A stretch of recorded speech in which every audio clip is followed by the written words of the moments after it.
highlights channel of the Ranveer Show. This is TRS Clips. Is male acne and female acne different?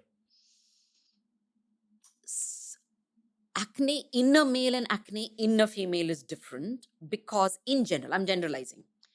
Again, a female can have exactly the same gland size as a male can have. But I'm saying in general, males have more sebaceous gland, which is the oil gland, in a given surface area on the cheek or on wherever than I have as a female.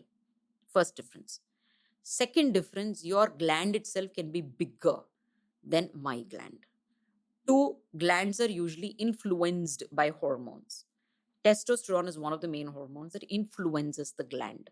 So testosterone in you and testosterone in me will influence it similarly. Influence matlab it will cause it to secrete more oil. More, the gland can become bigger, more secretion can happen, it can have more pockets there. It's not just one clean gland like that. It is like a bunch of grapes. So it can secrete more, all that can happen. Gland size only can become. When the gland size become bigger, your pore size becomes bigger because the opening is bigger. Then your skin becomes oily. So an oily skin is usually having a bigger pore and therefore more prone to acne, because not because of the pore itself getting clogged or whatever. Beneath the bigger pore is a bigger gland, which can have more content of sebaceous secretion in it, which is that white stearic acid, the fatty acid, stearic acid content that is there, which comes out.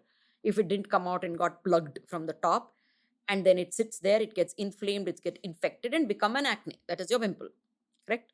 So that is usually triggered, that excessive oil is the first thing that can happen. And that is triggered by testosterone. So testosterone in you is more than me. My testosterone only may become excess that it can make acne on my face is when I may have a PCOS. Or I have not just the ovarian, adrenal excess of testosterone can happen, male hormone can happen. So In a woman. In a woman. How does an adrenal excess happen? Again, stress, cortisol release, a whole hormonal pathway which leads to more adrenal excess of hormone that can happen. So we do some blood tests to figure out where the excess is and treat accordingly. Sometimes we as derms treat ourselves. Sometimes we are in conjunction with an OBG, which is a gynecologist, and we treat. Sometimes we're in conjunction with an endocrinologist and we treat. So this is how it's a multi-speciality thing it becomes. Therefore, when you get an acne, just don't go to your auntie or your medical store, get a tube and just apply it. It's not as simple. Put some multani mitti. Yeah. Okay. Again, too many tangential questions. If people are dealing with a lot of pimples or any skin condition, if they take a blood test, will that blood test actually indicate the core problems? Can, but you don't randomly do a blood test. Why? One, blood tests are expensive, number one. So every acne teenager is not going to just simply say, "Ta sara blood test," and they'll say, "What is this?" That itself will cost you more than tens of thousands. So you don't end up doing it. How much?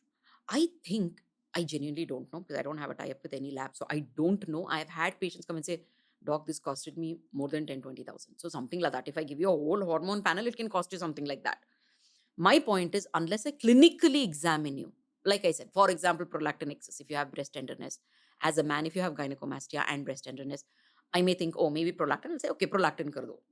Or if I think, no, her periods are disrupted, or I see hair fall, or I see hair growing on the face along with acne, then I'll say, oh, there's an excessive androgen excess, male hormone excess.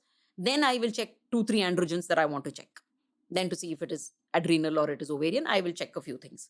So then I need a blood test. So I will only order or ask for a blood test if clinically I have first taken history, examined you, had some signs to indicate to me this is a hormonal driven acne, number one.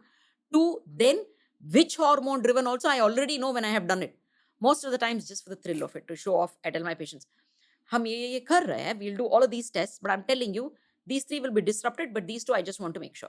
They'll say, oh my God, you're exactly right. I'm very thrilled. So we already know in a clinical examination what is wrong.